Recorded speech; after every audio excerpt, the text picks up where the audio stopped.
سبحان اللہ. أما بعد فأعوذ بالله من الشيطان الرجيم. بسم الله الرحمن الرحيم. سبحان اللہ. وقضى ربك ألا تعبدوا إلا إياه وبالوالدين إحسانا. سبحان اللہ. صدق الله مولانا العظيم وصدق رسوله النبي الكريم الأمين.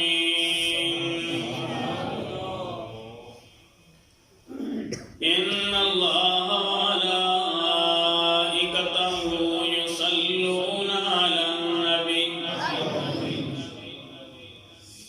يا أيها الذين آمنوا صلوا عليه وسلموا تسليما.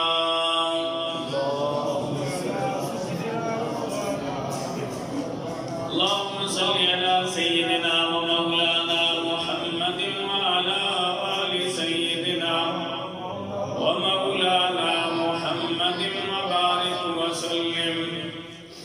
الصلاة والسلام عليك يا سيدي يا رسول الله وعلى آلك وأصحابك يا سيدي يا حبيب الله. الصلاة والسلام عليك يا رحمة للعالمين وعلى آلك وأصحابك يا خاتم النبيين. من تذكر جيران بذي سلمي مزجت دمع الجرى من بقلة بدمي. أم هبت الريح من تلقاء كاظمة وأومد البرق في الظلماء من ندمي.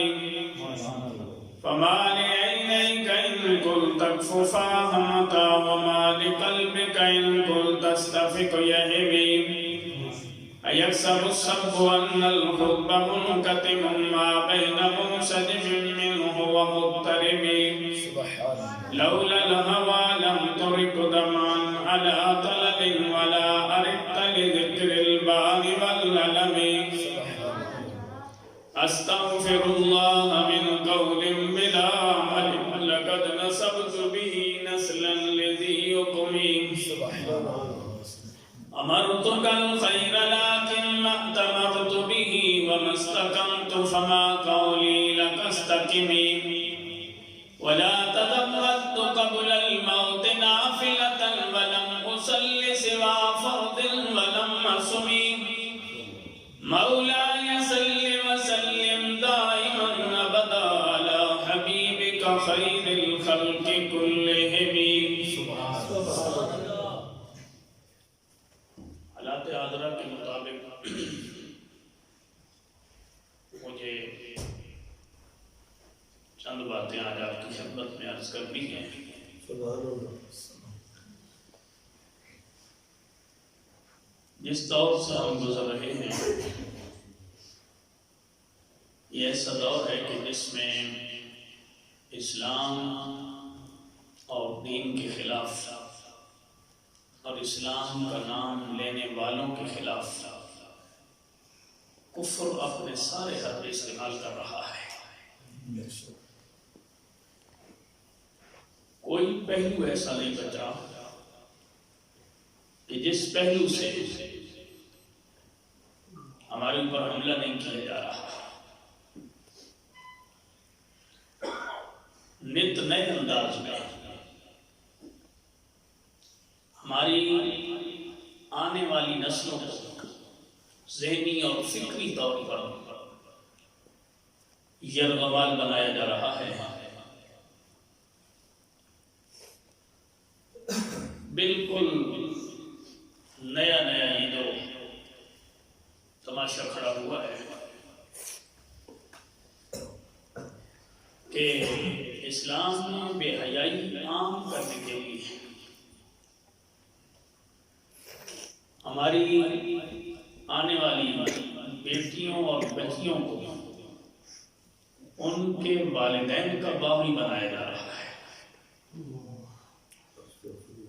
ہماری نسل نو کو اور بالخصوص ہماری بچیوں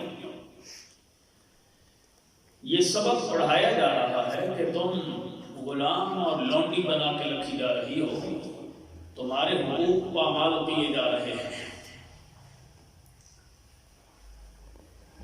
ایک بات ذہن نشین فرما لیں کہ عورت کو اگر عزت دی ہے تو اسلام نے دی ہے. عورت کو حق دیا ہے تو اسلام نے دیا ہے. عورت کو اگر مقام دیا ہے تو اسلام نے دیا ہے.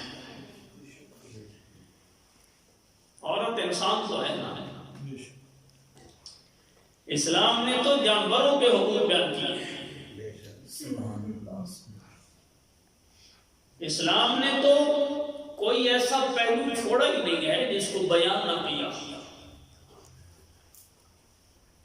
یہ سب کچھ بیان کرنے کے باوجود ہمارے مسلمان ایسے بدتمیز لوگوں کے شکار کیوں ہوتے ہیں؟ اس لیے کہ ہمیں خود اپنے دین سے آگاہی نہیں ہوتی.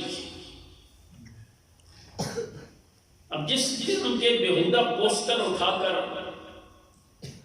نوجوان خواتین میدان میں آ رہی ہیں، ایک شریف آدمی اور غیرت مند آدمی ان کو پڑھ نہیں سکتا. اور یہ سب کچھ اس ملک میں کیا جا رہا ہے جو کلمے کی بنیاد پہ بنا ہے، جس کی ابتدا میں اور جس کی بنیادوں میں لا الہ الا اللہ محمد رسول اللہ کی آوازیں گونج رہی ہیں. تو اس لیے آج کی اس مختصر نشست میں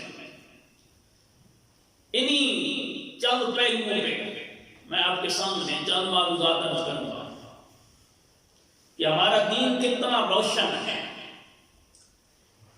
جس وقت نبی کریم صلی اللہ علیہ وآلہ وسلم اس دنیا میں قدم رنجہ فرماتے ہیں، اس وقت کی عورت کا حال میں آپ کو بتاؤں تاکہ آج کی ان ماں اور بہنوں کو پتہ چلے کہ عورت کہاں پڑی تھی، محبوب نے کہاں پہنچا دی. عورت کتنی ذلیل تھی، عورت کتنی رسوا تھی، عورت کا معاشرے میں کیا مقام تھا، مگر آقا کریم صلی اللہ علیہ وآلہ وسلم نے اس عورت کو کیا سے کیا ادا کیا ہے. اللہ رسول نے تمام حقوق ان کے بیان کیے ہیں. نبی کریم صلی اللہ علیہ وآلہ وسلم کے دنیا میں تشریف لانے سے پہلے یہی انسان تھے، 5, 6, 7 فٹ کے یہی انسان تھے. چہرے میرے ایسے ہی تھے، شکلیں ایسی ہی تھی، لیکن عادتیں انسان والی نہیں تھی. اگر کوئی بندہ مر جاتا تو اس کے 4 یا 5 بیٹے پیچھے بچ جاتے تو وہ کیا کرتے؟ وہ اپنے باپ کی وراثت کو تقسیم کر لیتے ہیں. ایک بیٹا بھیڑیں لے جا رہا ہے، ایک بکریوں کا مالک بن گیا، ایک نے اونٹوں پہ قبضہ کیا، ایک نے زمینی جائیداد لی. جو کچھ کسی کے پاس بچتا تھا وہ اولاد آپس میں تقسیم کرتی. اور یہ بات کتنی دردناک ہے کہ جہاں باقی جائیداد تقسیم ہوتی وہاں اس باپ کی بچ جانے والی بیوی بھی وراثت میں تقسیم ہو جاتی. وہ بھی کسی نہ کسی بیٹے کے حق میں آ جاتی، اس کے پاس آ جاتی. یعنی اتنی بھی ویلیو نہیں تھی کہ اسے انسان سمجھا جاتا. اور پھر وہ بیٹا کیا کرتا؟ وہ یہ بھول جاتا کہ اسی وجود سے مجھے رب نے وجود دیا ہے. وہ یہ بھول جاتا کہ اسی وجود سے اللہ نے مجھے پرورش دی ہے، مجھے پروان چلایا ہے. اسی ماں نے مجھے دودھ پلایا، اسی ماں نے میرے لیے تکلیفیں کاٹی. وہ یہ بھول جاتا باپ مرنے کے بعد، کیونکہ اب اخلاقی کوئی رکاوٹ نہیں ہے، شرعی کوئی رکاوٹ نہیں ہے، دنیا اخلاقی قدروں کی پامالی کی انتہاؤں کو پہنچ چکی تھی، سامنے کوئی ایسا بند نہیں تھا کہ جو اسے روک سکتا. تو وہی بیٹا صبح اپنی ماں کو اوکاز کی منڈی میں لے جاتا تھا. آج ہم لوگ بھی اپنی بکریاں منڈیوں میں لے کے جاتے ہیں، بھیڑیں بکریوں میں منڈیوں میں لے کے جاتے ہیں، گائیں اور بھینسیں، اونٹ اور جانور منڈیوں میں لے کے جاتے ہیں، اور وہاں پہ جا کے کیا کہتے ہیں کہ ہمارے اس جانور کی یہ خوبی ہے. جو بندہ اپنا جانور بیچ رہا ہوتا ہے وہ اپنے جانور کی خوبیاں بیان کرتا ہے کہ میرے اس جانور میں اتنی خوبی ہے، میرے اس جانور کی یہ خوبی ہے، مختلف خوبیاں جانوروں کی ہم بیان کرتے ہیں، ان کا ریٹ بڑھاتے ہیں، اور اس طرح ہم اپنے پیسے کماتے ہیں. میرے بھائی، جس طرح آج جانوروں کی خوبیاں بیان کر کے ہم جانور بیچتے ہیں، حضور کے تشریف لانے سے پہلے بیٹا ماں کی خوبیاں بیان کر کے اپنی ماں بیچا کرتا تھا. ماں کو کھڑا کر کے بیٹا کہتا، لوگوں میری ماں اتنا وزن اٹھا سکتی ہے، میری ماں اتنا تیز چل سکتی ہے، میری ماں اتنے گھنٹے مسلسل کام کر سکتی ہے، یہ اتنی محنت کر سکتی ہے. لہذا گھر کے لیے اگر کسی کو زیادہ وزن اٹھانے کے لیے ملازمت درکار ہے تو میں ماں بیچنے کے لیے کھڑا ہوں. اگر زیادہ سودا صرف لانے کے لیے اور تیز کام کرنے کے لیے کوئی نوکرانی درکار ہے تو میں ماں بیچنے کے لیے یہاں پہ کھڑا ہوں. یہاں اخلاقی قدریں اتنی پامال تھی، اور اس طرح بیٹا اپنی ماں کی خوبیاں بیان کر کے اس منڈی میں کھڑا ہوتا اور بیان کرتا رہتا. لوگ آتے رہتے، ریٹ لگتے رہتے، سودا طے ہوتا، بیٹا پیسے لیتا، ماں کی بازو کسی اور کو تھماتا، گھر میں واپس لوٹ آتا اور آ کے خوش ہو جاتا، میں نے بڑا کمال کیا ہے، ماں کو بیچ کے اتنے درہم کمائے ہیں. اس عورت کی یہ حالت تھی. اگر آج اسی عورت کے قدموں میں جنت ہے نا تو یہ میرے نبی کے صدقے ہے. اگر اس عورت کے قدموں میں آج جنت رکھ دی ہے تو یہ دین اسلام کی برکتیں ہیں. عورت کو یہ سمجھنا چاہیے کہ یہی عورت تھی جسے کوئی منہ نہیں لگاتا تھا. ایک ایک عورت سے ساتھ 10-10 بندے شادی کر لیتے تھے. جب بچہ پیدا ہوتا کوئی پتہ نہیں تھا کہ یہ کس کا ہے. ذلت اور رسوائی کی اتھاہ گہرائیوں میں پڑی تھی. اور اس عورت کو اگر گھر کی زینت بنایا ہے تو اسلام نے آپ کو بنایا ہے. آج جن کو دین کا پتہ نہیں ہوتا وہ ٹی وی پہ بیٹھ کے اسلام پہ تبصرے کرتے ہیں، اپنے شجرہ نسب کی خبر نہیں ہے. اگر اسلام کے بارے میں تبصرے ہو رہے ہیں اور گوری گاری خواتین کیا کہتی ہیں؟ ہمارے حقوق دیے جائیں. کون سے حقوق طلب کر رہی ہیں؟ کون سا حق ہے عورت کو جو اسلام نے نہیں دیا؟ میں نے آپ کے سامنے آیت پڑھی ہے. 3 جگہ قرآن کہتا ہے وہ بالوالدین احسانا. کتنی جگہ؟ وَبِالْوَالِدَيْنِ احسانا. 3 جگہ قرآن یہ بیان کرتا ہے، اور تینوں جگہوں پہ قرآن کہتا ہے اپنے والدین کے ساتھ احسان کرو، اپنے والدین کے ساتھ بھلائی کرو. اب والدین کے ساتھ بھلائی کیا ہے؟ والدین میں کیا صرف باپ آتا ہے، ماں نہیں آتی؟ کیا صرف والدین میں باپ آتا ہے؟ والدین میں باپ بھی ہے، والدین میں ماں بھی ہے. ماں عورت ہے کہ نہیں؟ وَبِالْوَالِدَيْنِ إِحْسَانًا، 3 جگہ قرآن کہتا ہے وَوَصَّيْنَا الْإِنسَانَ بِوَالِدَيْهِ، ایک جگہ کہتا ہے وَوَصَّيْنَا الْإِنسَانَ بِوَالِدَيْهِ، ایک جگہ کہتا ہے وَوَصَّيْنَا الْإِنسَانَ بِوَالِدَيْهِ حُسْنًا، ایک جگہ قرآن کہتا ہے وَوَصَّيْنَا الْإِنسَانَ بِوَالِدَيْهِ إِحْسَانًا، 3 جگہ وَبِالْوَالِدَيْنِ إِحْسَانًا اور 3 جگہ وَوَصَّيْنَا الْإِنسَانَ، ہم نے انسان کو تاکیدی حکم دے رکھا ہے اپنے والدین سے بھلائی کرو۔ 6 مقامات ایسے ہیں جہاں پہ باقاعدہ والدین کا ذکر کر کے ان کے ساتھ بھلائی کرنے کا اللہ نے حکم دیا ہے، اور اس میں توجہ طلب پہلو یہ ہے کہ یہاں پہ کوئی یہ نہیں ہے کہ آپ کی ماں نیک ہے، آپ کا باپ نیک ہے، آپ کے ماں اور باپ پڑھے لکھے ہیں، آپ کے ماں اور باپ متقی اور پرہیزگار ہیں، ان کا معیار کیا ہے معاشرے میں؟ کچھ بھی ہو، قرآن کہتا ہے تیرے ماں اور باپ ہونے کے ناطے ہم تمہیں تاکیدی حکم دے رہے ہیں، ماں اور باپ کے ساتھ بھلائی کرو۔ یہ جو ہے نا وَوَصَّيْنَا الْإِنسَانَ بِوَالِدَيْهِ حُسْنًا 20ویں پارے میں ہے، 21ویں پارے میں ہے، 26ویں پارے میں ہے، تینوں جگہ پہ شان نزول جو علماء نے بیان فرمایا۔ علماء نے فرمایا حضرت سعد بن ابی وقاص رضی اللہ تعالیٰ عنہ، یہ سابقین اولین جنت ہے، سابقون الاولون میں یہ شامل ہیں، پہلے جو لوگ مسلمان ہوئے، یہ جب ایمان لائے نا تو ان کی جو امی تھی وہ کفر پہ تھی، امنہ بنت ابی سفیان، انہوں نے کلمہ پڑھا مسلمان ہوئے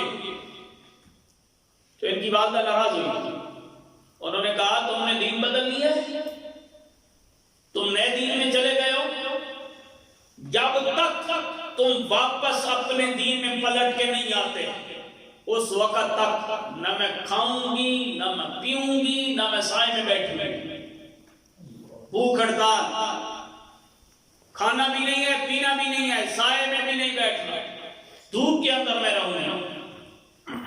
سعد بن ابی وقاص نے ماں سے کہا کہ مرضی آپ کریں۔ ماں نے ایک دن گزارا، نہ دن کو کھایا نہ رات کو کھایا، نہ دن کو پیا نہ رات کو پیا، دن کے وقت دھوپ کے اندر گزار دیا، دوسرا دن بھی اسی طرح گزارا۔ جب 2 دن 3 دن گزر گئے، سعد بن ابی وقاص رضی اللہ تعالیٰ عنہ، یہ نشہ محبت رسول ایسا ہے یہ چڑھ جائے اترتا نہیں ہے۔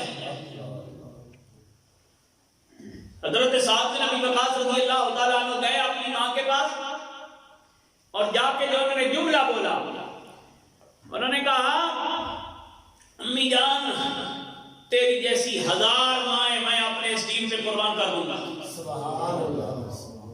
1000 مائیں میں اس دین پہ قربان کر دوں گا۔ یہ غلط فہمی چھوڑیں، یا بھوکی اور پیاسی رہیں گی اور مجھے مر جانے کی دھمکی دیں گی تو میں محمد کریم کا دامن چھوڑ دوں گا، ایسا نہیں ہو سکتا۔ جب اتنی پکی بات سعد بن ابی وقاص نے اپنی ماں سے کی نا تو ماں سمجھ گئی بھئی یہ واپس آنے والا نہیں ہے، اس نے کھانا پینا شروع کر دیا۔ اللہ نے پھر یہ آیت نازل فرمائی وَوَصَّيْنَا الْإِنسَانَ بِوَالِدَيْهِ حُسْنًا وَوَصَّيْنَا الْإِنسَانَ بِوَالِدَيْهِ إِحْسَانًا وَوَصَّيْنَا الْإِنسَانَ بِوَالِدَيْهِ، یہ تینوں آیات ان کے الفاظ اللہ نے فرمایا ہم نے انسان کو تاکید کر دی ہے کہ اپنے ماں اور باپ کے ساتھ بھلائی کرو۔ ہاں اگر وہ تمہیں کفر کا حکم دے تو ان کی کفر کے اندر اطاعت نہ کرو، لیکن ماں ہونے کے ناطے، باپ ہونے کے ناطے پھر بھی تم ان کے ساتھ بھلائی کرو۔ پتہ یہ چلا کہ اگر ماں کافرہ بھی ہے تو تب بھی دین اسلام اس کی عزت کرنے کا حکم دیتا ہے۔ اور آج کی بدگماش عورتیں میدان عمل میں آ کے نعرہ یہ لگاتی ہیں کہ عورتوں کو حقوق نہیں دیے جا رہے ہیں۔ کون سی عورت ہے جس کو اسلام نے حقوق نہیں دیے؟ ان آیات کا شان نزول ہی ہے۔ اور جو دوسری 3 جگہوں پہ قرآن کہتا ہے وَبِالْوَالِدَيْنِ إِحْسَانًا، ان کے اندر ایک جگہ پہ تفصیلات ماں باپ کی ہے، ایک جگہ پہ باقی تفصیلات بھی ہیں۔ جو آیت میں نے پڑھی ہے وَقَضَىٰ رَبُّكَ أَلَّا تَعْبُدُوا إِلَّا إِيَّاهُ وَبِالْوَالِدَيْنِ إِحْسَانًا، ہمارے رب نے یہ فیصلہ دے دیا ہے، حکم دیا ہے کہ اس کے علاوہ کسی کی عبادت نہیں کرنی، عبادت صرف اللہ کی، کسی کی عبادت نہیں کرنی۔ وبالوالدین احسانا، اور اپنے ماں اور باپ کے ساتھ بھلائی کرو۔ وقضى ربك الا تعبدوا الا اياه وبالوالدین احسانا، اپنے ماں اور باپ کے ساتھ بھلائی کرو۔ ماں اور باپ، ماں عورت ہے کہ نہیں ہے؟ عورت کے حقوق آئے کہ نہیں آئے؟ اما یبلغن عندک الکبر، اگر ان میں سے کوئی ایک بڑھاپے میں پہنچے، ماں بوڑھی ہو جائے یا باپ بوڑھا ہو جائے، اما یبلغن عندک الکبر احدہما او کلاہما، ماں بوڑھی ہو جائے تب، باپ بوڑھا ہو جائے تب، او کلاہما، یا دونوں بوڑھے ہو جائیں۔ ماں باپ جب بوڑھے ہو جائیں، فلا تقل لہما اف، انہیں اف بھی نہیں کہنا۔ جس بوڑھے ماں باپ کو یورپی تعلیم اولڈ ہاؤسز کے اندر ڈال کے رکھ دیتی ہے، اس بوڑھے ماں باپ کے قدم چومنے کا حکم اسلام دیتا ہے، اس بوڑھے ماں باپ کی خدمت کرنے کا حکم اسلام دیتا ہے، اس بوڑھے ماں باپ کے ساتھ حسن سلوک کرنے کا حکم اسلام دیتا ہے۔ فلا تقل لہما اف، دونوں میں سے کسی کو اف بھی نہیں کہنا۔ یہ اسلام کی تعلیمات ہیں۔ ماں باپ کے سامنے اپنے رویے کے اندر بھی ایسا مزاج نہیں لانا جس کی وجہ سے ماں باپ کا دل دکھ جائے۔ لا تقل لہما اف ولا تنہرہما، انہیں جھڑکنا بھی، ماں کو بھی نہیں جھڑکنا، باپ کو بھی۔ وَقُلْ لَهُمَا قَوْلًا كَرِيمًا، جب بھی ماں باپ کے ساتھ ملو، ان کے ساتھ پیار سے بات کرو، محبت سے بات کرو، اخلاق سے بات کرو۔ اس آیت کریمہ کی تفسیر میں علماء نے فرمایا ماں باپ کے حقوق میں شامل ہے، اولاد بات کرنے لگے تب بھی پہل ماں باپ کو دے، کھانا کھانے کا ٹائم ہو تب بھی پہل ماں باپ کو دے، پانی پینے کا موقع ہے تب بھی ترجیح ماں باپ کو دے۔ ہر فیصلے کے اندر پہلی ترجیح ماں باپ کو تھمائی جائے، ماں باپ کو دیا جائے۔ انسان کے لیے اللہ نے اتنے حقوق ماں باپ کے بیان کر دیے۔ میرے آقا کریم صلی اللہ علیہ وآلہ وسلم نے ماں باپ کے حقوق کو کھول کے بیان کر دیا۔ ماں باپ کے ساتھ احسان کرو، ماں شامل، ماں عورت، اف نہیں کہنا والدین سے، ماں شامل، ماں عورت، جھڑکنا نہیں ہے ماں باپ کو، ماں شامل، ماں عورت۔ کون بد دماغ کہتا ہے اسلام نے عورتوں کو حقوق نہیں دیے؟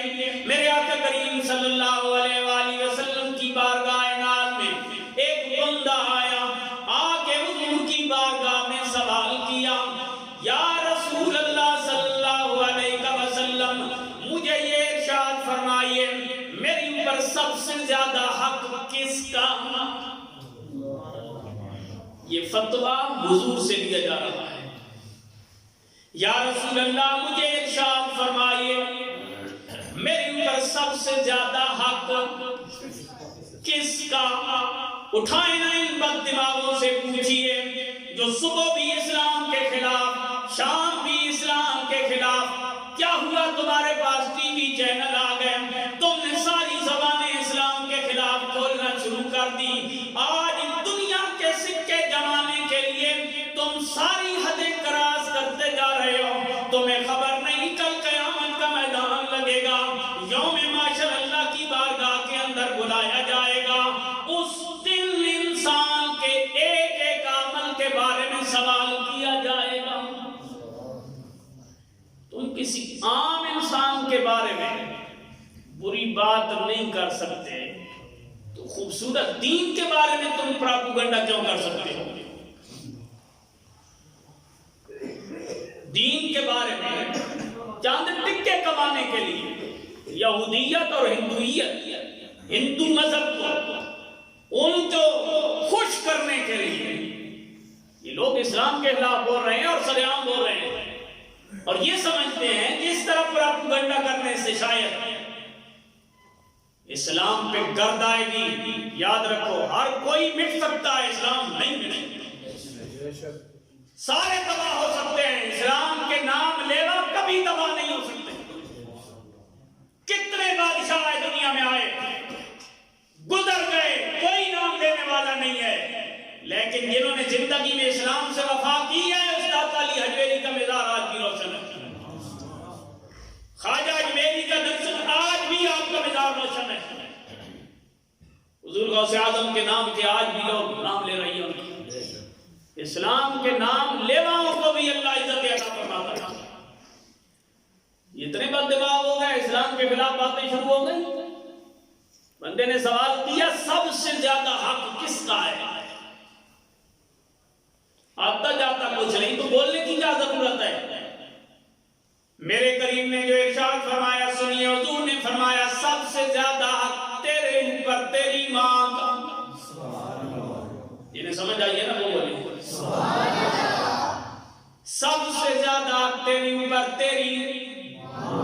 پہلا جواب بھی حضور نے دیا تیری ماں کا یا رسول اللہ، اس کے بعد میرے کریم نے فرمایا تیری ماں کا یا رسول اللہ، اس کے بعد میرے کریم نے فرمایا تیری ماں کا۔ یاد رکھو، ماں کو پہلے تینوں ووٹ امام الانبیاء نے دیے۔ آج کے بد دماغوں کو سمجھ ہی نہیں آ رہی، جس ماں کو دنیا منڈیوں میں بیچ رہی تھی اس ماں کو امام الانبیاء نے پہلے تینوں ووٹ دیے، چوتھے نمبر پہ یا رسول اللہ پھر کس کا؟ میرے کریم نے فرمایا تیرے باپ کا۔ ذہن میں سوال آتا تو ہوگا نا، انسان کے لیے سب سے زیادہ حقوق ماں اور باپ کے بیان کیے گئے، اللہ رسول کے بعد بندے پہ سب سے زیادہ حق ماں اور باپ کا ہے۔ جب دونوں کا اکٹھا ذکر کیا گیا، میرے کریم نے پہلے ماں کو ووٹ دیا، ماں کا مقام بیان کیا، پھر بھی ماں کا مقام، پھر بھی ماں کا مقام، تین مرتبہ ماں کے مقام کو بیان کرنے کے بعد میرے کریم نے چوتھی مرتبہ باپ کا نام لیا۔ ذہنوں میں سوال آتا تو ہوگا ایسا کیوں ہوا ہے؟ بھائی حضور رحمت للعالمین ہے، میرے آقا کریم صلی اللہ علیہ وآلہ وسلم سب سے زیادہ انسانیت کا بھلا جانے والے ہیں۔ میرے کریم کو پتا تھا یہی عورت کل جب بوڑھی ہو جائے گی اس وقت ہر کوئی اپنے اپنے کام میں مصروف ہوگا۔ اگر مرد بوڑھا ہو جائے گھر میں آرام نہیں آتا، دوستوں میں چلا جائے گا، کسی دکان پہ چلا جائے گا، کسی بازار میں چلا جائے گا، دوست احباب کے ساتھ بیٹھ کے اپنی سوسائٹی میں وقت گزار کے اپنا ٹائم پاس کرے گا، لیکن عورت بوڑھی ہو کے بیچاری کدھر جائے گی؟ اگر مرد بوڑھا ہو گیا، مرد کو بیماری کے عالم میں پوچھنے کے لیے یار بھی آ جائیں، دوست احباب بھی آ جائیں، اگر عورت بیمار ہو گئی، عورت کی تیمارداری کون کرے گا؟ ایک بوڑھی عورت بے سہارا عورت، اسے اس وقت بڑھاپے کے عالم میں دوائی کون دے گا؟ اس وقت اس عالم میں اس کے پاس آ کے کون بیٹھے گا؟ یہ وہ فرق تھا جس فرق کو بیان کرتے ہوئے میرے آقا کریم صلی اللہ علیہ وآلہ وسلم نے بالکل واضح کر کے فرما دیا، فرمایا جب ماں اور باپ کا مقابلہ آ جائے، ترجیحاً ماں پہلے، ماں پہلے، ماں پہلے پھر باپ، باقی رہا اللہ کی رضا کا مسئلہ۔ میرے آقا کریم صلی اللہ علیہ وآلہ وسلم نے فرمایا یاد رکھو، کوئی بندہ اگر یہ فیصلہ کرنا چاہتا ہو میرا رب راضی ہے کہ ناراض، فرمایا بوڑھے باپ سے ملو، اگر تمہارا باپ تم سے راضی ہے اللہ بھی راضی ہے۔ حقوق دونوں کے لیکن معاشرتی حکمتوں کے پیش نظر میرے آقا کریم صلی اللہ علیہ وآلہ وسلم نے ماں کے درجات کو یوں بیان کر دیا، ماں ایک عورت ہے، عورت کو یہ مقام اسلام نے دیا ہے، اسی عورت کو مدینہ میں بھیجا جاتا تھا، اسی عورت کے بارے میں میرے کریم نے فرمایا لوگو الجنت تحت اقدام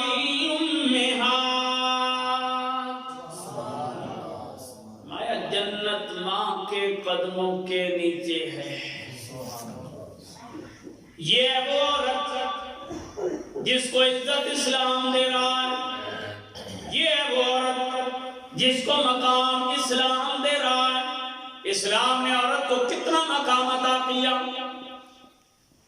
اما یبلغن عندک الکبر احدہما او کلاہما فلا تقل لہما اف ولا تنہرہما وقل لہما قولا کریما واخفض لہما جناح الذل من الرحمت۔ ماں اور باپ کے جب بھی سامنے جاؤ عاجزی کا پیکر بن جاؤ، نرم بن جاؤ، ان کے سامنے عاجزی کا پیکر بن کے جاؤ۔ وَقُلْ رَبِّ ارْحَمْهُمَا كَمَا رَبَّيَانِي صَغِيرًا۔ صرف یہی نہیں کہ خدا عاجزی کا پیکر بن جاؤ، بلکہ جس وقت بھی اللہ کی بارگاہ میں ہاتھ اٹھاؤ، مالک کی بارگاہ میں بھی عرض کرو مالک میری ماں پہ بھی رحم کر، میرے باپ پہ بھی رحم کر۔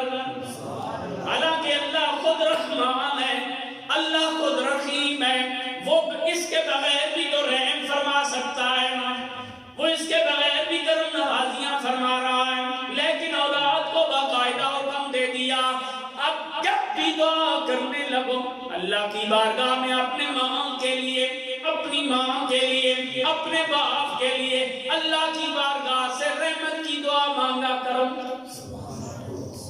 یہ احسان کا بدلہ ہے۔ جب تو اور میں چل پھر نہیں سکتے تھے، ماں باپ نے ہماری خدمت کی ہے، ہم کھا پی نہیں سکتے تھے، ماں باپ نے ہمیں پالا پوسا ہے۔ ماں کا حق ہے کہ نہیں؟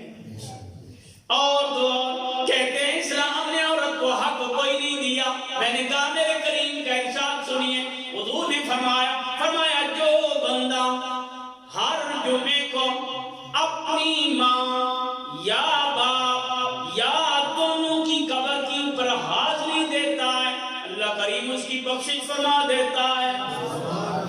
یہ عورت کا حق ہے کہ نہیں؟ اگر ماں مر جائے، ماں قبر میں چلی جائے، بیٹا صرف ماں کی قبر کے اوپر جمعے کے جمعے حاضری دے، پھر بھی اللہ کریم اعلان فرما رہا ہے او بندے ماں کی قبر پہ صرف آنا تیرا کام، تیرے گناہوں کو بخش دینا یہ ہمارا کام ہے۔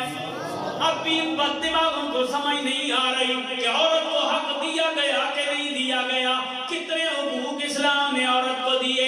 ماں بننے کے بعد آج کی بے حیا عورت کہتی ہے میں ماں کیوں بنوں؟ میں نے کہا اسلام نے تو ماں کو ہی عزت عطا کی ہے، ماں کے قدموں کے نیچے جنت رکھی ہے۔ عورت ماں بن گئی، اللہ نے اولاد کے لیے وہاں جنت رکھ دی، زندہ ہے خدمت کی تب بھی جنت، مر گئی قبر پہ اولاد جاتی رہی تب بھی جنت۔ پھر بھی لوگ کہتے ہیں اسلام نے عورتوں کو حقوق نہیں دیے، اسلام نے خواتین کو حقوق نہیں دیے۔ یہ تو ایک پہلو بنتا ہے، اسلام عورتوں کو کتنے حقوق دیتا ہے۔ میرے آقا کریم صلی اللہ علیہ وآلہ وسلم کے صحابی ہیں حضرت سلیمان فارسی، بخاری کے اندر یہ حدیث ہے۔ حضرت سلیمان فارسی، حضرت ابو درداء رضی اللہ تعالیٰ عنہ، یہ دو صحابی ہیں، ان کے اندر حضور نے مواخات کرائی تھی، بھائی چارہ قائم کیا تھا۔ حضرت سلیمان فارسی حضرت ابو درداء سے ملنے کے لیے گئے، اپنے بھائی سے ملنے کے لیے گئے۔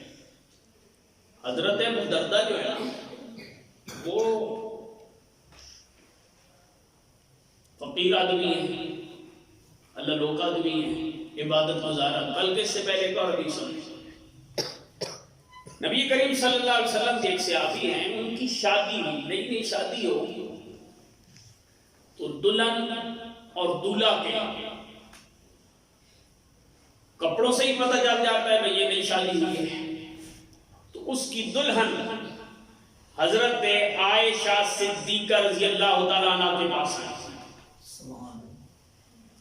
تو سیدہ عائشہ صدیقہ رضی اللہ تعالیٰ عنہ نے پوچھا کہ شادی نئی نئی ہوئی ہے، شوہر کے ساتھ تعلقات کیسے ہیں، شوہر کیسا ہے، مزاج کیسا ہے؟ تو اس نے تعریف کی. اس نے کہا میرا شوہر بہت اچھا ہے. اس دلہن نے تعریف کی میرا شوہر بہت اچھا ہے. کیا اچھائی ہے اس میں؟ تو وہ عورت کہنے لگی کہ دن کے وقت روزہ رکھتا ہے، رات کے وقت قرآن پڑھتا رہتا ہے.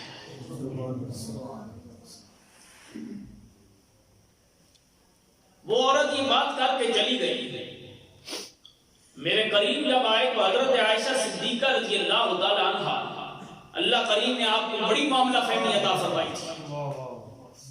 انہوں نے حضور کی بارگاہ میں عرض کیا کہ یا رسول اللہ، فلاں جو آپ کا صحابی ہے نا، آپ کا غلام ہے، اس کی نئی نئی شادی ہوئی ہے، اس کی دلہن آج میرے پاس آئی تھی، اس نے اپنے شوہر کی تعریف کی ہے، لیکن تعریف کے پردے میں شکایت کی ہے. اس نے تعریف کی ہے لیکن تعریف کے پردے میں شکایت کی ہے. کیا کہتی ہے؟ رسول اللہ، دلہن اور دلہا کی نئی نئی شادی ہوئی ہے اور میں نے اسے پوچھا کہ شوہر کیسا ہے، مزاج ملا ہے کہ نہیں ملا؟ تو آگے اس نے کہا میرا شوہر بہت اچھا ہے، دن کو روزہ رکھتا ہے، رات کو قرآن پڑھتا رہتا ہے، مصلی پہ کھڑا رہتا ہے. تو اندر سے اس نے شکایت کی ہے کہ حقوق زوجیت کو ادا نہیں کرنا. لہذا اس سے پوچھیے. جب سیدہ عائشہ صدیقہ رضی اللہ تعالیٰ عنہ نے یہ مسئلہ حضور کی بارگاہ میں پیش کیا، میرے کریم نے بلایا، اپنے اس غلام کو بلایا، فرمایا تیری نئی نئی شادی ہوئی ہے. ہاں یا رسول اللہ نئی نئی ہوئی ہے. فرمایا معاملات کیا ہے؟ پتہ چلا ہے دن کو بڑے روزے رکھتے ہو. ہمارے معاملے بھی یہی ہے نا، جو بندہ روزہ زیادہ رکھے وہ زیادہ نیک، جو رات کو زیادہ جاگے وہ زیادہ نیک. یہ حاجی صاحب ہیں، یہ قاری صاحب ہیں، یہ تسبیح زیادہ پڑھتے ہیں، یہ معاملات زیادہ ہیں، لیکن ہم نے کبھی زندگی کے ہر پہلو کو دیکھا جو نہیں ہے. حضور نے فرمایا پتہ چلا ہے روزہ رکھتے ہو یا رسول اللہ، رات کو قرآن پڑھتے ہو مصلی پہ؟ ہاں. میرے کریم نے فرمایا نہیں نہیں، اِنَّ لِرَبِّكَ عَلَيْكَ حَقًّا وَإِنَّ لِنَفْسِكَ عَلَيْكَ حَقًّا وَإِنَّ لِأَهْلِكَ عَلَيْكَ حَقًّا. میرے کریم نے فرمایا او میرے غلام یاد رکھ، تیرے رب کا بھی تیرے اوپر حق ہے، تیری ذات کا بھی تیرے اوپر حق ہے، اور تیری بیوی کا بھی تیرے اوپر حق ہے. لہذا رات کا ٹائم بنا، کچھ اللہ کی بارگاہ میں، کچھ گھر والوں کے ساتھ. دن کا ٹائم بنا، کچھ اللہ کی بارگاہ میں، کچھ گھر والوں کے ساتھ. میرا دین ایسا نہیں ہے جو انسان کو کھڑا کرے، صرف نمازی بنائے، صرف حاجی بنائے. دین اسلام کو مکمل انسان بناتا ہے. میرے کریم نے فرمایا زندگی کو مینج کرو، کچھ ٹائم گھر والوں کے لیے، کچھ ٹائم اللہ کے لیے، کچھ ٹائم اپنی ذات کے لیے. حضرت سلیمان فارسی رضی اللہ تعالیٰ عنہ جب گئے، حضرت ابو درداء رضی اللہ تعالیٰ عنہ کی بیوی کو دیکھا، وہ پھٹے قرآن کپڑے اس نے پہنے ہیں. سلیمان فارسی نے سوال کیا اے میری بہن کیا معاملہ ہے، کیا ابو درداء توجہ نہیں دیتے؟ تم پھٹے پرانے کپڑوں میں، میلے کچیلے کپڑوں کے اندر زندگی گزار رہی ہو، کیونکہ دلہن کا کام ہوتا ہے شوہر کے لیے سنور کے رہنا. یہ کیا معاملہ بنا رکھا ہے؟ حضرت ابو درداء رضی اللہ تعالیٰ عنہ آپ کی بیوی نے شکایت کی. انہوں نے کہا جناب والا، آپ کے جو بھائی جان ہے نا ابو درداء، ان کو دنیا سے کوئی رغبت ہی نہیں. کیا کرتے ہیں؟ دن کو روزہ ہوتا ہے، رات کو مصلی ہوتا ہے، بس دن اور رات میں اللہ اللہ ہوتا ہے. ان کی زندگی ایسے ہی گزر رہی ہے، اس لیے ان کے معاملات ایسے ہیں. حضرت ابو درداء جب واپس آئے، حضرت سلیمان فارسی رضی اللہ تعالیٰ عنہ کے لیے کھانا تیار کیا، کھانا تیار کرا کے جب سامنے لائے حضرت سلیمان فارسی سے کہنے لگے کھائیے۔ سلیمان فارسی نے فرمایا آپ بھی کھائیں۔ ابو دردہ بولے جناب میں نہیں کھا سکتا۔ فرمایا وجہ کیا ہے؟ ابو دردہ کہتے ہیں میں نے روزہ رکھا ہے۔ سلیمان فارسی نے فرمایا جب تک آپ نہیں کھائیں گے میں بھی نہیں کھاؤں گا۔ میرے کریم نے ارشاد فرمایا ہے نا، جو بندہ اللہ پہ ایمان رکھتا ہے، جو بندہ یوم آخرت پہ ایمان رکھتا ہے، اسے چاہیے اپنے مہمان کی عزت کیا کرے۔ بخاری اور مسلم کی حدیث، اللہ اور آخرت پہ ایمان ہے نا تو مہمان کی عزت کیا کرے۔ ابو دردہ نے کہا میں نے روزہ ہے۔ سلیمان فارسی نے فرمایا میں قسم اٹھاتا ہوں اس وقت تک نہیں کھاؤں گا جب تک تم نہیں کھاؤ گے۔ یہ نفلی روزہ تھا اور اگر اس وجہ سے توڑ دیا جائے تو پھر ایک روزے کی قضا احناف کے نزدیک ضروری ہوتی ہے۔ جب انہوں نے اتنا اصرار کیا کیونکہ اب صحابی تھے اور پھر عبادت سے اتنا شغف تھا تو آسانی سے تو روزہ نہیں نہ توڑا ہوگا، کوئی حضرت سلیمان فارسی نے اتنا ان کو مجبور کر دیا کہ یہ روزہ توڑنے پہ مجبور ہو گئے۔ انہوں نے روزہ توڑا، نفلی روزہ تھا، حضرت سلیمان فارسی کے ساتھ مل کے کھانا کھایا۔ آپ نے وہاں رات بسر دی۔ عشاء کی نماز پڑھنے کے بعد سلیمان فارسی بستر پہ لیٹنے کے لیے گئے تو دیکھا تو بھائی جان حضرت ابو دردہ وہ مصلی پہ کھڑے ہو گئے۔ سلیمان فارسی گئے، فرمایا ادھر آؤ، ادھر آرام فرماؤ، سکون کرو۔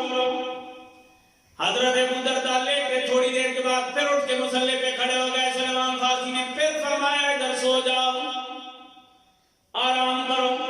دوسری مرتبہ بھی سلا دیا، حضرت ابو دردہ سو گئے۔ سحری کا ٹائم ہوا، حضرت سلیمان فارسی خود اٹھے، حضرت ابو دردہ کو بھی اٹھایا، فرمایا اب اٹھو اور عبادت کرو، اب تہجد پڑھو، اب اللہ کی بارگاہ میں کھڑے ہو کے نوافل ادا کرو۔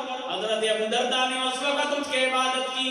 یہ سارے معاملات جب ہو گئے اس وقت حضرت سلیمان فارسی رضی اللہ تعالیٰ عنہ نے میرے آقا کریم صلی اللہ علیہ وآلہ وسلم کا یہ فرمان دیا، فرمایا سنا نہیں ہے میرے کریم محبوب نے ارشاد فرمایا ہے ان لربک علیک حقا وان لنفسک علیک حقا وان لاہلک علیک حقا فأت کل ذی حق حقہ۔ فرمایا تیرے رب کا بھی تیرے اوپر حق ہے، تیری ذات کا بھی تیرے اوپر حق ہے، تیری بیوی کا بھی تیرے اوپر حق ہے۔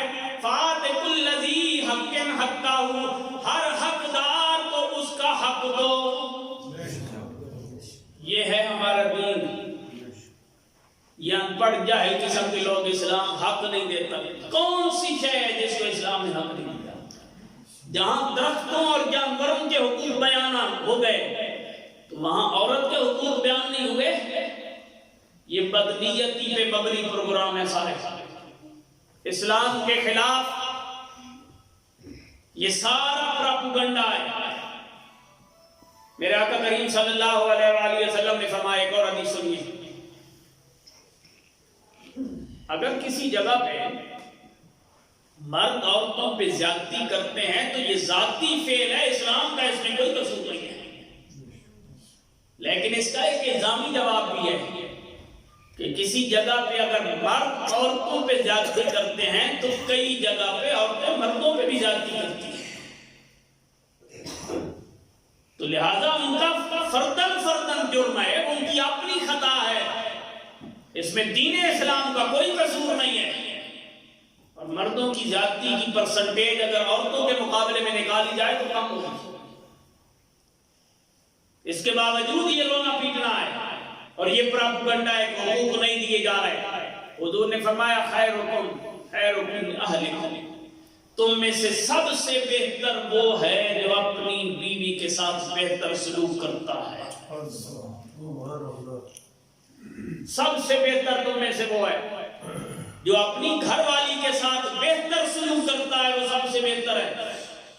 اور پھر صرف اتنا نہیں، حضور نے فرمایا انا خیرکم لأہلی، یاد رکھو میں اپنی گھر والیوں کے ساتھ تم میں سے سب سے زیادہ اچھا سلوک کرنے والا میں محمد ہوں۔ حضور نے اپنا یہ وصف بیان فرمایا. حضرت عائشہ صدیقہ رضی اللہ تعالیٰ عنہ آپ پانی پی رہی تھی پیالے میں، میرے قریب تشریف لائے تو حضور نے فرمایا عائشہ مجھے بھی پانی دینا. اب وہ جو پانی پی چکی تھی جو پیچھے بچا تو سرکار نے ان کے ہاتھ سے وہ پیالہ لیا. عرض کی یا رسول اللہ میں اس میں سے پی رہی تھی اور یہ میرا جھوٹا ہے. جو فرماتے ہیں مومن کے جھوٹے میں شفا ہے، مومن کے جھوٹے میں شفا ہے. عورت کو یہ عزت حضور نے دی ہے. اور صرف اتنی نہیں، میرے کریم نے وہ پیالہ ہاتھ میں لیا اور ہاتھ میں پکڑنے کے بعد فرمایا عائشہ تم بتاؤ تم نے منہ کہاں سے رکھا تھا، لب کہاں سے لگائے تھے؟ حضرت عائشہ کہتی ہیں میں نے بتایا حضور نے وہیں پہ لب مبارک رکھ کے پانی پی لیا. ایک طرف مقام عائشہ بیان ہوتا ہے تو دوسری طرف خامد کا اپنی بیوی کے ساتھ اس نے سلوک بیان ہوتا ہے. پھر بھی عورت کہتی ہے ہمارے حق نہیں دیے جا رہے. اس سے زیادہ اور کیا حق ہیں کہ اس عورت پر کسی بدگماش کی نظر ہی نہیں پڑ سکتی. اتنا مقام عطا کر دیا ہے، سراپا پورا اتنا مقدس کر دیا گیا. قرآن کہتا ہے وَعَاشِرُوهُنَّ بِالْمَعْرُوفِ، ان عورتوں کے ساتھ حسن معاشرت کے ساتھ پیش آؤ، اپنی خواتین کے ساتھ. اور ان خواتین کے ان حقوق کو قرآن نے جا بجا بیان کیا.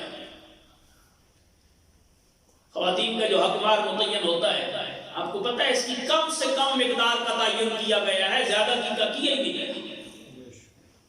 یعنی کم سے کم 10 درہم حق مہر کی مقدار ہے، اس سے کم کوئی نہیں دے سکتا. لیکن زیادہ اس کو متعین نہیں کیا گیا.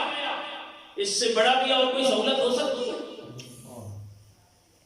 حالانکہ عورت کے لیے حکم کیا ہے؟ ماں ہے، بیٹا سنبھالتا ہے، بہن ہے، بھائی سنبھالتا ہے، بیوی ہے، شوہر سنبھالتا ہے، بیٹی ہے، باپ سنبھالتا ہے. یعنی نان نفقہ، سہولت، پروٹیکشن دینا، حفاظت کرنا، اخراجات دینا. عورت کے اپنے دل میں ڈالا ہی نہیں گیا. بیٹی بن کے آئی تو باپ نے خرچہ کیا، بہن ہو گئی بھائی نے خرچہ کیا، بیوی ہو گئی شوہر کے ذمہ آ گئی، ماں بن گئی بیٹے کے ذمہ آ گئی. عورت کو تو ہر جگہ اسلام عزتیں دے رہا ہے. میرے آقا کریم صلی اللہ علیہ وآلہ وسلم نے فرمایا کتنی عزتیں دی جا رہی ہیں عورت کو. میرے کریم نے فرمایا جس کی 2 بیٹیاں گھر میں آئیں، پروان چڑھی، باپ نے ان کو پڑھایا لکھایا بڑا کیا جوان کیا، پھر ان کی شادی کر دی. میرے کریم نے فرمایا قیامت والے دن یوں مجھ سے ملے گا جس نے اپنی بیٹیوں کو پروان چڑھایا بڑا کیا ان کی شادی کی ہے. قیامت والے دن حضور کے ساتھ یوں ملاقات ہوگی. اتنی عزت افزائی بیٹی کے ذریعے کیوں کہ تاکہ باپ بیٹی کے پیدا ہونے پہ اسے زندہ درگور نہ کرے. جس بیٹی کو زندہ زمین میں دبایا جا رہا تھا اس بیٹی کو میرے کریم نے آقا کریم صلی اللہ علیہ وآلہ وسلم نے اس بیٹی کو یہ عزت عطا کر دی ہے کہ آج وہی بیٹی اگر باپ پالتا ہے جوان کرتا ہے، اس بیٹی کو اگر باپ جوان کر کے شادی کرا دیتا ہے، اللہ کریم کے بابو فرماتے ہیں کل قیامت کا دن آئے گا اس سے میری یوں ملاقات ہوگی. حق دیا ہے کہ نہیں دیا؟ 2 نہیں ہے جی. معاشرہ ایسا ہے کسی کی ایک. میرے آقا کریم صلی اللہ علیہ وآلہ وسلم نے فرمایا اگر ایک بیٹی ہے اسے پروان چڑھایا، جوان کیا، اس کی شادی کر دی، اللہ کی بندی کی، یوں خدمت کی. حضور نے فرمایا ایسی بیٹی کی خدمت کرنے والے باپ کی ملاقات قیامت والے دن مجھ محمد سے یوں ہوگی. یہ بیٹی کی عزت ہے کہ نہیں ہے؟ جس بیٹی کو زندہ زمین میں درگور کیا جاتا ہے اس بیٹی کو میرے کریم نے اتنی عزت عطا